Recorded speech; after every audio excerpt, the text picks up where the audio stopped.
BJP के बड़े बड़े नेताओं के साथ मिलकर कुलदीप बिश्नोई ने ठोकी बड़ी दावेदारी। कुलदीप के खासम खास बीजेपी के नया टिकट देने पर निर्दलीय चुनाव लड़ने की कर ली तैयारी। और उसके साथ साथ कुलदीप बिश्नोई ने किन किन विधानसभा सीटों पर अपनी दावेदारी ठोकी है ये भी आपको बताएंगे। ध्यान से शुरू से अंत तक इस वीडियो को गौर से सुनिएगा। आपको क्या लगता है, क्या बीजेपी में कुलदीप बिश्नोई का करियर अब अच्छा साबित होगा?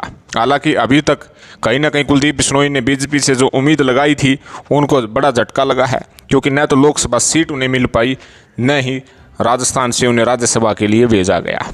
हालांकि उनके बेटे भव्य बिश्नोई विधायक जरूर बन गए, लेकिन मंत्री पद से अभी वंचित है।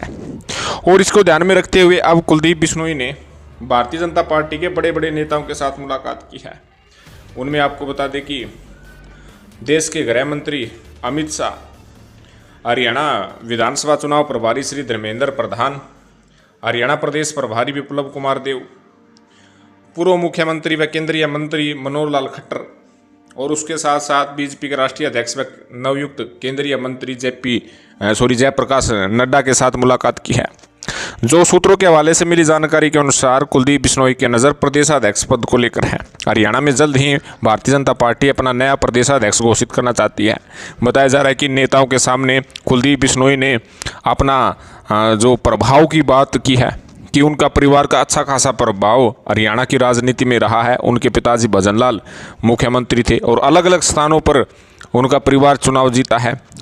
भजनलाल ने करनाल, फरीदाबाद व अन्य स्थानों पर चुनाव लड़ा। केवल वे आदमपुर तक ही सीमित नहीं रहे हैं। खुद कुलदीप बिश्नोई भिवानी से सांसद रह चुके हैं, हिसार से सांसद रह चुके हैं। कहीं ना कहीं उन्होंने अपने परिवार के प्रभुत्व की बात बीजेपी हाईकमान के सामने रखी है और प्रदेशाध्यक्ष पद की दावेदारी उन्होंने ठोकी है। कहीं ना कहीं कुलदीप बिश्नोई चाहते हैं कि प्रदेशाध्यक्ष पद उन्हें मिल जाए। बताया जा रहा है कि कुलदीप बिश्नोई ये भी कह रहे हैं कि उन्हें न तो लोकसभा चुनाव लड़ना न राज्यसभा चुनाव लड़ना, अगर उन्हें प्रदेशाध्यक्ष पद मिलता है तो। हालांकि उनके बेटे भव्य बिश्नोई को फिर से विधानसभा चुनाव भी लड़वाने के लिए तैयार हैं। आपको ये भी बता दें कि कुलदीप बिश्नोई ने मुख्यतः जो आदमपुर को छोड़कर जिन विधानसभा सीटों पर दावेदारी ठोकी है उनमें नलवा विधानसभा सीट है, हिसार विधानसभा सीट है और उसके साथ साथ उकलाना व बरवाड़ा विधानसभा सीट है। यहाँ पर भी अपने समर्थकों को टिकट दिलवाना चाह रहे हैं। बताया जा रहा है कि एक दो नेता भी उनके टच में है, वे चाह रहे हैं कि बीजेपी से उन्हें टिकट मिल जाए और कुलदीप उनको टिकट दिलवाने की बात भी हाईकमान तक पहुँचा रहे हैं। लेकिन ये देखने वाली बात होगी कि बीजेपी टिकट को पहले से ही फिक्स करती है या नहीं करती। और उसके साथ साथ आपको बता दें कि कुलदीप बिश्नोई के खासम खास भरोसेमंद नेता जो नलवा से पूर्व में कांग्रेस पार्टी के प्रत्याशी रह चुके हैं रणधीर पनियार, उन्होंने भी साफ सा इरादा अपना दिखा दिया है कि बीजेपी अगर टिकट नहीं देती है तो वो निर्दलीय चुनाव लड़ने के लिए भी तैयार हैं। आपको बता दें कि नायब सैनी के प्रोग्राम में वे अपने समर्थकों सहित पहुंचे थे और समर्थकों द्वारा जो जिन ट्रैक्टरों पर या अन्य साधनों पर जो झंडा था वो पीला रंग का था।